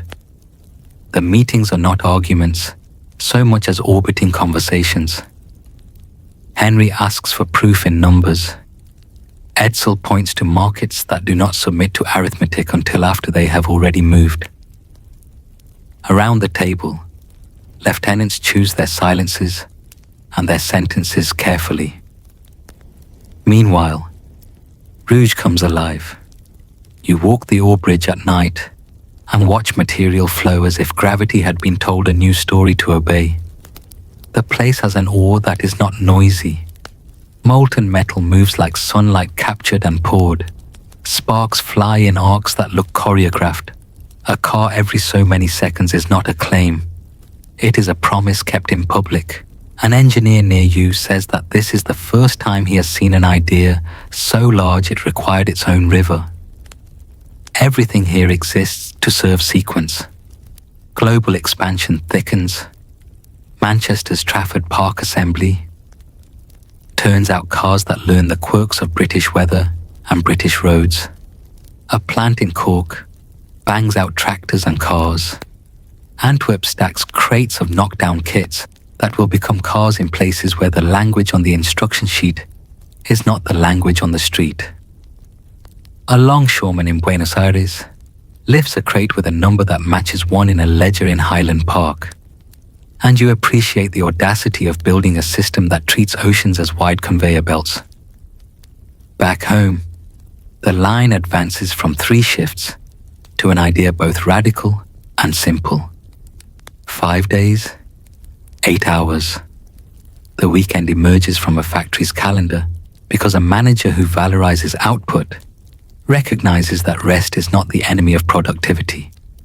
The ripple extends through workers' homes and into towns that now plan Saturday afternoons around errands and drives. The economy catches its breath and then quickens again. With dominance come headwinds. The public grows wary of any company that seems to set the tempo of a country. Reporters come not just to admire, but to investigate. Labor organizers walk the sidewalks outside gates with handbills and patience. A division within the company rises with a hard jaw and a taste for control, mistaking fear for order. You see incidents you would rather not see, force used where persuasion would have served, and for the first time, the method's dignity is shadowed by the way some men choose to defend it. Workers are not only hands, they are lives. The country will insist on remembering that, and eventually, the company will sign a piece of paper that says it remembers too. The T, for all its glory, approaches its sunset like a star that gave the world its day. Edsel's case becomes unanswerable. The numbers themselves begin to argue for him. Dealers whisper what they would never have dared say aloud 5 years earlier. Buyers want something new from the same reliable source. The company will shut down lines, scrap tools, and retool a complex that looks too big to change until you watch it turn like a ship that finds enough sea room to pivot. The month the last tea rolls out is a ritual of affection and relief. The line empties. Men sweep floors by habit because they do not know what else to do with their hands. And then, the first Model A appears, not as an apology for the tea, but as a thank you to the market for its patience. The A is simple by the standards of a decade later, but it is not austere. It rides more quietly. It looks like it knows what year it is. It preserves the virtue of the tea, serviceability, honesty, while wearing a suit that fits the new appetite. Edsel's imprint is visible in the curve of a fender and the size of a window. Henry's imprint is visible in the way a part fits without argument, and a price lands where a salary can meet it. The dealers exhale, the customers return. The brand proves it can molt without losing its skeleton. Through the 1920s, you hear the world's wealthy talk about Ford, the way they talk about railroads and oil, about steel and finance. Some speak with admiration. This is how an idea should be brought to market, with discipline, geometry, and stubborn common sense. Some speak with caution. Dominance is a perch tied to gravity by a single thread, the thread of relevance. A banker with a memory of panic says that the only real hedge is not clever paper, but a product so good at a price so honest that even a poor harvest year cannot unseat it. The Depression arrives with no respect for engine design or balance sheets. Demand folds. Inventories that once turned like wheels now sit like anchors. The company does not avoid pain. The method does not exempt it from macroeconomics. Layoffs come. Plants slow. A country fractures and then learns, by slow inches, to knit again. Ford tries experiments that look like mercy and method. A web of small village industries, powered by rivers to keep towns alive with dignified work. Loans and advances that test the boundary between generosity and prudence. Sometimes it works, sometimes it does not. The company survives not because it is invulnerable, but because it is built sturdier than most, and because a reputation pre-earned will carry a business through thin years, if that reputation is real. You will hear unpleasant notes too, pamphlets and newspapers with words that do not age well, opinions that do not match the dignity of the work, moments when the company seems to forget that the power of a machine does not confer wisdom on the man who owns it. Doing business with a figure as large as Henry means accepting contradictions. The man who democratizes mobility can also publish ideas that harm. The factory that dignifies skilled repetition can also hire men who confuse brutality with management. You do not look away. You remember both. Because wealth that pretends its shadows do not exist loses the right to call itself honest. War drums sound overseas. Neutrality is a word that grows thinner by the month. Factories that made cars learn to make other things. Engines for planes, vehicles for armies, parts for ships. The line that once built joyrides now builds necessities, and the same virtues, sequence, speed, quality at volume, are applied to a purpose that turns the company into a contributor to a continental effort. River Rouge glows at night for reasons both commercial and national. Doing business with the company during these years means a contract with more than profit attached. When peace returns, the country is different. Highways pour across maps with federal precision. Suburbs bloom where fields were. Families measure prosperity in square footage and appliances, and always a car in the driveway. The company, now led in fact by the son who once had to couch taste as diplomacy, relearns how to speak to a buyer who has choices. Competitors that copied the method and built their own versions of scale now compete on style and credit and promise. The annual model becomes a ritual that helps factories plan and buyers dream. The empire Henry built is no longer a solitary continent. It is one of several, which is what happens to every pioneer who succeeds. A world grows around him large enough to be interesting. If you are wealthy and you do business with Henry Ford across these decades, you will experience a pattern that rarely disappoints. He will be impatient with anything that wastes time. He will be more impressed by a better jig than a better adjective. He will reduce your argument to arithmetic and then ask whether your arithmetic is honest about where the seconds and dollars go. He will overtrust some men and undertrust others. He will surprise you with decisiveness on Tuesday and resistance to change on Thursday. He will treat the product as a moral statement. It should work, it should last, it should be priced so that the man who makes it can imagine buying it. If you bring him something that makes the line faster without hurting a hand, he will become your best customer. If you bring him ceremony without substance, he will nod and then forget your name. You will meet contemporaries with opinions he never hears. An oil man observes at dinner that the car has made his wells into a nation's veins. A steel magnate admits that the discipline of Ford's orders has done more to clean up his mills than a generation of scolding auditors. A finance CEO who once built railroads concedes that the automobile humbled his monopoly without stabbing at it. Distance, it turns out, is a wheel, not a track. A rival executive, quiet, methodical, muses that the true invention was not the T, but the idea that a product line could be the spine of an organization rather than the banner of a marketing department. An inventor who loved light tells a friend that Henry took the spirit of the lamp, reliability, ubiquity, and gave it wheels. You drive out one evening from River Rouge, along a road that would have been impassable 20 years earlier. The sun drops behind a stand of trees. The sky holds that particular metallic blue you only see over water and steel. You pass a line of homes, each with a car parked by a stoop, each with children riding bicycles that mimic the freedom their parents now take for granted. You pull over and listen. The city's sound is no longer horses and hammers. It is a hum stitched from millions of engines starting, running, stopping. A nation learned to move, and movement learned to be a system.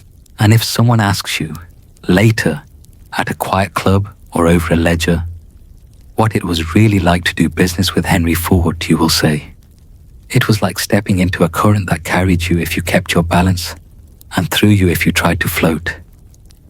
It was like watching seconds turn into profit, and profit turn into price reductions, and price reductions turn into markets that did not exist the year before. It was like learning that simplicity is the most difficult luxury to build and the most rewarding to sell. It was like discovering that resilience is not noise, but calibration, revising drawings, moving bins, trusting arithmetic, and believing that a machine should earn its keep. In a world where time is the only true currency, you step into the late years of Henry's career, when the shadow of one era stretches into another. The Model A has done its work. It replaced the T without apology, reassured dealers, gave the company a second wind. Buyers took to it not because it was the cheapest car possible, but because it was honest, modern, and beautiful in a restrained way. For the moment, the air around the company feels lighter. The headlines have shifted from skepticism to admiration, and the brand seems renewed. And yet, as you sit in the executive meetings, you notice the shift in tone. Henry is still present, sharp, occasionally impatient, still given to the pronouncements that turn into policies before anyone can object. But Edsel, his son, now carries more of the burden. Edsel listens more, speaks less, but when he speaks, the room pays attention. He has a designer's eye, an instinct for proportion, a belief that a car's grace is as valuable as its geometry. His manner attracts a different kind of loyalty than Henry's. Where Henry enforces, Edsel persuades. Where Henry cuts with arithmetic, Edsel gathers with vision. It is not always smooth. Father and son clash in ways that only strong men bound by blood can. Henry trusts processes. Edsel trusts people. Henry insists the market still wants simplicity and function above all. Edsel sees buyers drifting toward comfort, toward refinement, toward quiet engines and softer suspensions. Henry dismisses chrome as vanity. Edsel understands it as language, and so the company exists in tension, pioneering mass production on one hand, cautiously entering a world where style and engineering must walk together on the other. Outside, America changes. Highways stretch like arteries across the land. Gas stations multiply. Drive-ins and roadside diners begin to mark the culture. Competitors understand this shift instinctively. General Motors, under Alfred Sloan, has mastered the art of segmentation. A car for every price point. A yearly model that makes desire permanent. Ford, by contrast, still wants to master a few models perfectly. This is Henry's stubbornness. Do one thing so well the world bends around it, but the world, after all, is large enough to resist. Inside River Rouge, you see grandeur. The complex is fully alive now. Freighters unload iron ore. Conveyor belts feed blast furnaces that glow like miniature suns. Steel mills roll out sheets that are stamped into panels. Glass emerges from sand. Rubber becomes tires. Engines roar to life on test stands. And all of it converges on lines where bodies drop onto chassis and cars drive away under their own power. To walk Rouge is to understand vertical integration, not as theory, but as landscape. If Highland Park was proof of concept, Rouge is empire incarnate. Investors marvel. Suppliers, once indispensable, now find themselves redundant, replaced by Ford's own mines, mills, and plants. Bankers call Rouge a sovereign state with smokestacks. To do business with Henry Ford now is to do business with a man who has built the closest thing to industrial independence America has ever seen. For some, it is awe-inspiring. For others, it is intimidating, even alarming. How much power should one company wield? The Depression years complicate everything. Demand collapses. Factories that once could not keep up with orders now idle. Dealers complain of unsold cars, warehouses of stock. For Henry, this is both a test and a crucible. He refuses to cut prices below what he believes is honest. He refuses to compromise the company's independence by borrowing recklessly. He tries experiments, village industries, small shops near rivers and farms, each powered by water, employing locals in rhythm with nature. These projects are noble in intent, uneven in execution. Some survive, many fade. But in them, you see Henry's restless mind still searching for balance between industry and humanity. The labor question grows sharper.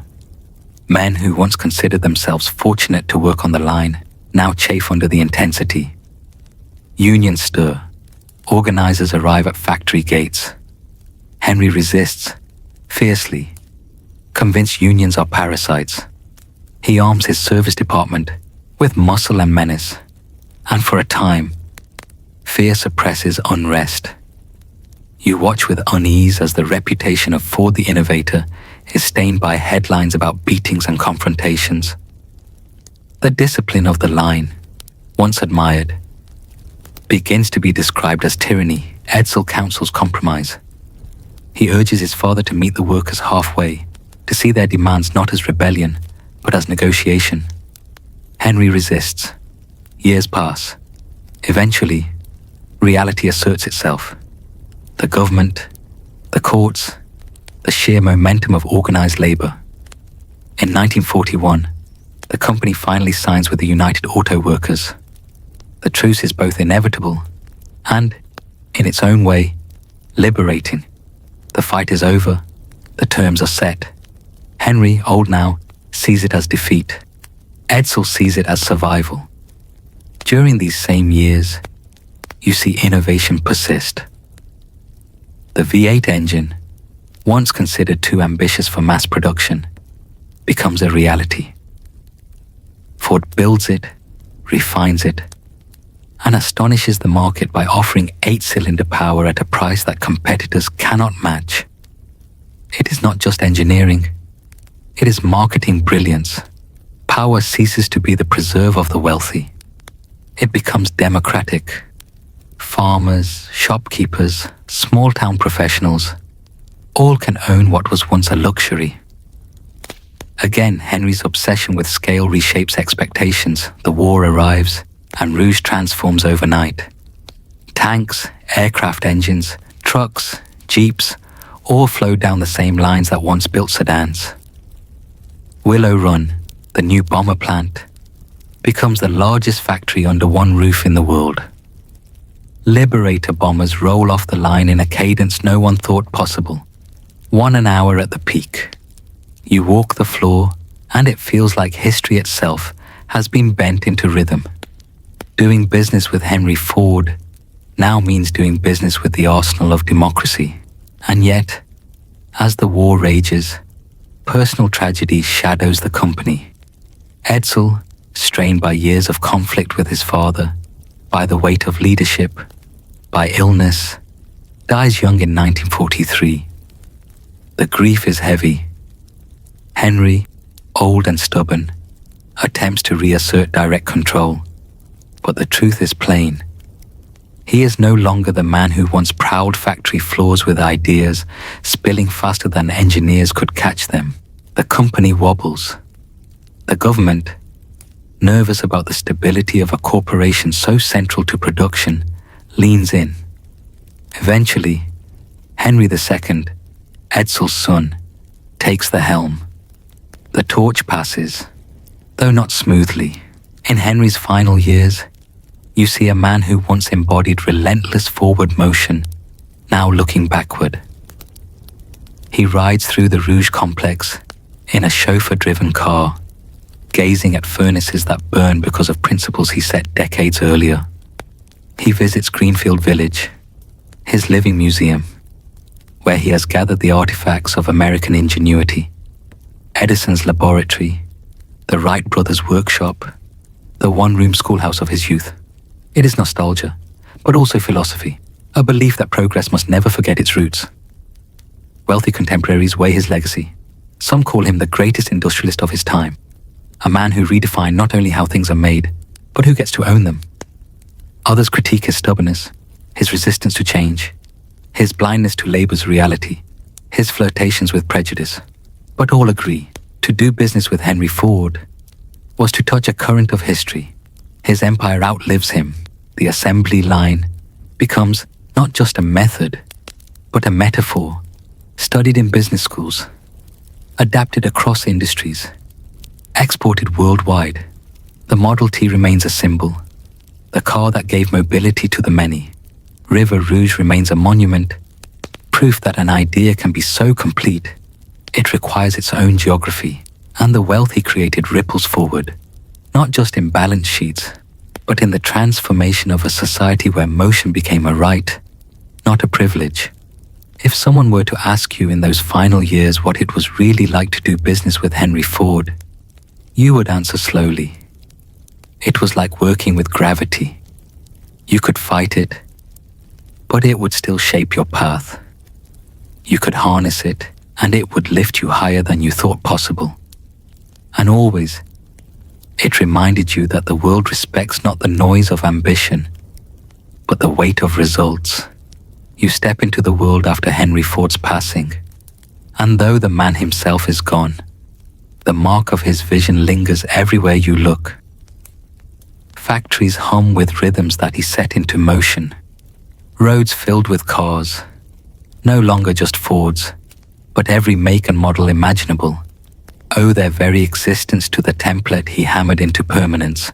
In drawing rooms, in board meetings, in farmhouses, in bank offices, people still speak his name as shorthand.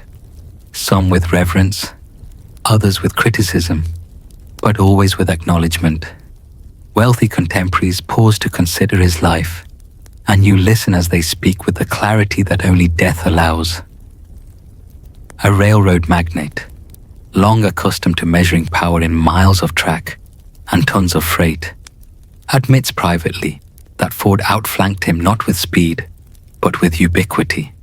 "My trains carried men to towns," he mutters, "but his cars made every man into his own conductor." A steel baron reflects with something like admiration that no single customer pushed metallurgy forward as relentlessly as Ford, forcing lighter, stronger alloys into the mainstream because his volumes demanded it. A banker who once doubted the Model T confesses that the company taught Wall Street what liquidity really meant. Not just paper promises, but inventories that turn, receivables that clear, profits that renew themselves without speculative trickery. You notice something else. The Ford model becomes a lens through which others measure their own wealth. Oil dynasties recognized their empire swelled in step with the cheap car, for gasoline became not a luxury fluid, but the bloodstream of daily life. Rubber men in Akron see their fortunes tied to his insistence that every wheel wear a tire, every season demand replacement, every driver expect reliability. Suburbs, mortgage lenders, road builders, hoteliers, they all trace their expansion to the freedom of movement his system granted. In this sense, Henry did not just make himself wealthy, he made room for entire industries of wealth. But conversations among the elite are rarely all praise. Over cigars and heavy drapes, you hear reservations voiced in the low tone of men who measure legacies like ledgers. One insists Henry remained too provincial in vision, too focused on controlling his empire in Dearborn, rather than setting up satellite plants worldwide with more aggressiveness. Another shakes his head at Henry's suspicion of professional managers, arguing that the company could have evolved faster had he trusted experts rather than instinct. Still another whispers about his blind spots: labor unrest, anti-Semitic publications, political naivete, and wonders aloud how a man so shrewd in mechanics could be so clumsy in human affairs. And yet, no one dismisses him. Critique never erases respect. You see this paradox reflected even in his competitors. Alfred Sloan of General Motors, architect of the annual model and the segmented market, once described Ford as a genius and an anachronism in the same breath. In Sloan's world, marketing and style are as critical as mechanics. In Ford's, truth lives in function. Sloan admits the truth. Without Ford standardization, there could have been no segmentation. Without a universal base car, there could be no luxury tiers above it. Even those who surpassed him on certain fronts acknowledge that they built on his foundation. As you drift from one such conversation to another, you begin to sense that Henry's wealth was not measured merely in numbers on a balance sheet, but in the way his choices bent entire classes of people into new lives. Families that once saved for years to own a carriage now bought an automobile outright. Workers who once left jobs for pennies more elsewhere now stayed in place, because Ford taught the industrial world that stability at scale required dignity in wages. Farmers, whose markets were limited by the miles their wagons could bear, suddenly drove produce to towns and returned with goods the same day. Each of these transformations generated not only money, but new forms of confidence, the kind of invisible wealth that compounds through generations. Later entrepreneurs, decades removed from Henry's lifetime, continue to weigh his example like a touchstone. A young man in California, tinkering in a garage with circuits instead of pistons, studies Ford's assembly line and realizes that microchips, too, can be made cheaper and faster if design meets manufacturability. A merchant in Arkansas, walking through warehouses filled with goods, recognizes that Ford's insistence on logistics and flow can be applied not to cars, but to distribution itself. A Seattle dreamer, convinced that commerce will migrate to screens instead of storefronts, draws courage from Ford's mantra that the customer should dictate simplicity, not the manufacturer's vanity. And when investors speak of these later titans, of Walton, Jobs, Bezos, they reach reflexively for Ford's language: scale, integration, accessibility, democratization. Henry becomes not just a name, but a benchmark. His descendants, too, live in the long shadow of the name. Ford family members take their place on boards, in philanthropy, in public life. Some seek to preserve the mystique of the empire. Others chafe under the weight of it. You watch them wrestle with what it means to be stewards of a fortune built not in speculation, but in the hot glow of furnaces and the rhythmic clatter of a line. They inherit not just assets, but expectations. When a Ford enters a room, people still glance up, not because of a title, but because of what that surname represents. Proof that one man's vision can outlast his pulse. The legacy grows architectural as well as industrial. Greenfield Village and the Henry Ford Museum stand as temples to ingenuity, curated collections of American spirit. The Wright brothers' plane, Edison's bulb, Lincoln's chair. To walk through them is to feel Henry's conviction that invention must be honored, preserved, passed forward. Visitors, captains of industry among them, walk those halls and reflect on their own legacies. What will endure after them? What tools? What machines? What stories will their grandchildren point to? As you sit quietly in the museum's dim galleries, the question lingers. What is it really like to do business with Henry Ford when Henry himself is gone? The answer comes not in deals struck or contracts signed, but in habits learned and patterns set. To do business with Henry Ford is to accept that wealth is not a one-time windfall, but a system. It is not a matter of being lucky once, but of being disciplined, always. It is not about rushing to be first, but about insisting on being consistent. And it is not about dazzling with novelty, but about compounding results until they become undeniable. Every wealthy man who contemplates Ford's arc feels both reassurance and warning. Reassurance that clarity of vision, executed with persistence, can generate dynasties. Warning that rigidity, suspicion, or vanity can erode them. Henry offers both lessons side by side, inseparable. You leave that world with a sensation that wealth at its highest level is not loud, not fragile, not defensive. It is like the assembly line itself, steady, inevitable, tuned to a rhythm so powerful that others must adjust their steps or be left behind. You stand in the America that followed Henry Ford's lifetime, and though the man is gone, the shape of his imagination still defines the air you breathe. The war has ended. Soldiers return home, eager for peace, for work, for families of their own. The cities are alive with promise, but also congestion. The countryside hums with tractors and silos, but sons and daughters of farmers crave something different. The speed of urban life, the lights of opportunity, and in between city and countryside, something new begins to rise. Suburbs. At first, they are just small clusters of houses, rows of simple homes with driveways, trees not yet grown tall, yards freshly sodded. But step back, and you see the pattern. Rings of neighborhoods spreading outward from the city like ripples in a pond. They are not built for walking, nor even for streetcars. They are built for cars. They are built for Fords, for Chevrolets, for Buicks. They are built on the presumption that every family will own at least one automobile, sometimes two. This is Ford's invisible hand.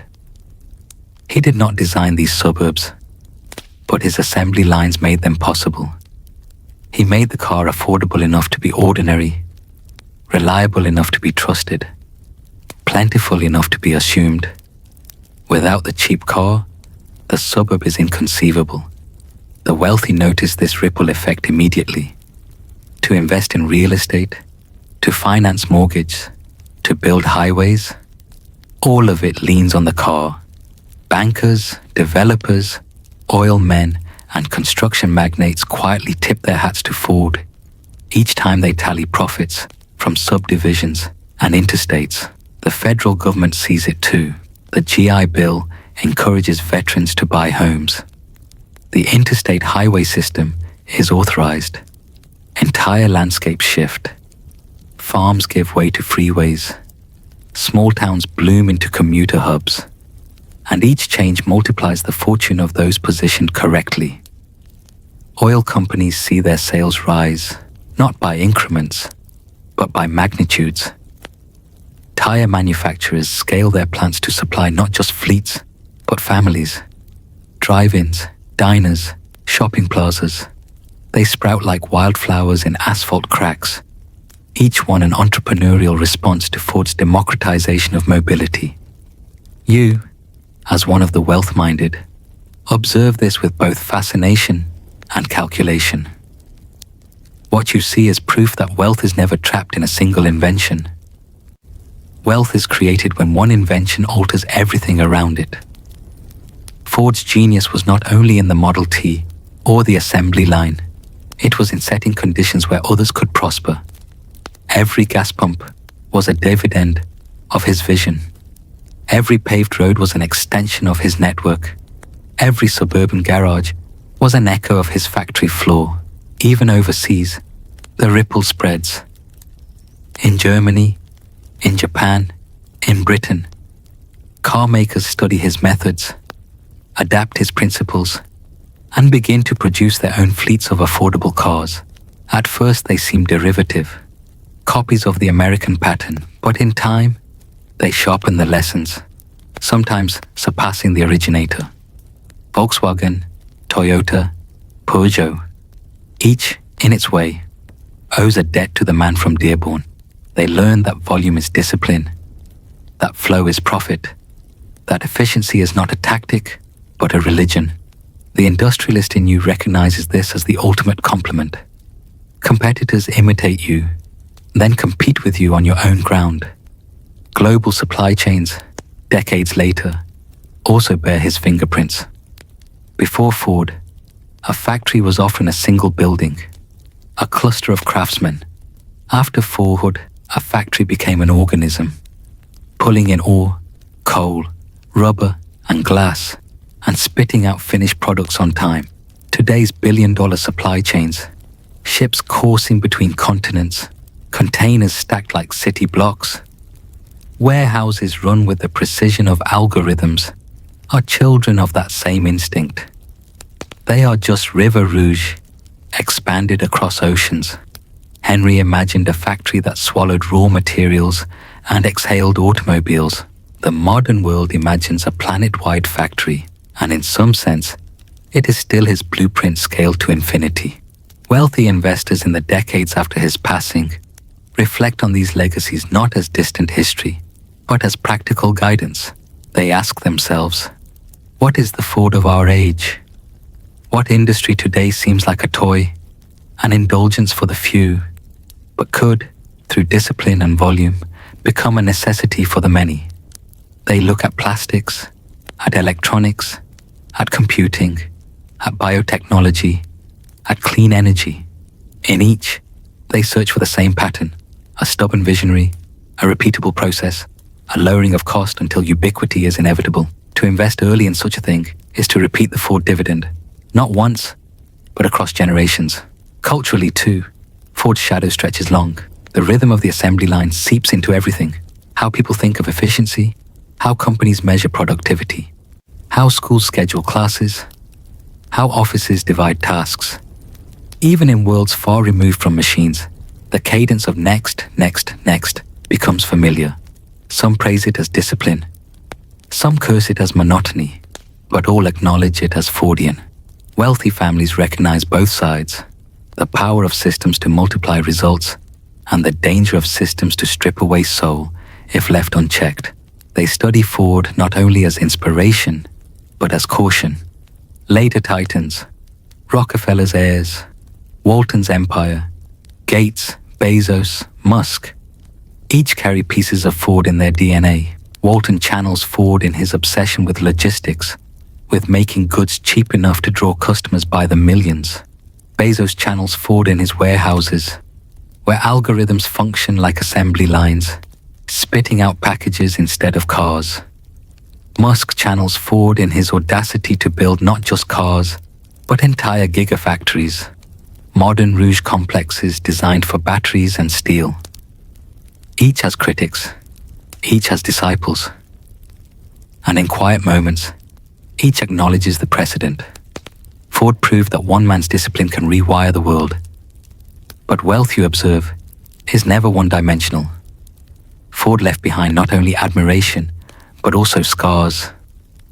Labor unions, born in conflict with him, grew stronger and bolder after his time.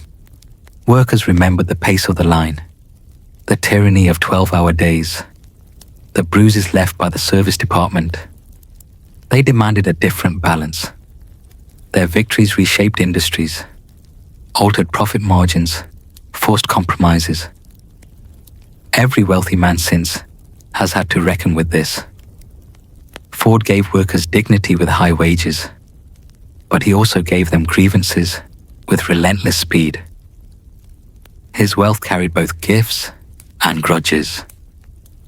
Philanthropy, too, absorbed his influence, though Henry himself was less a philanthropist than Carnegie or Rockefeller.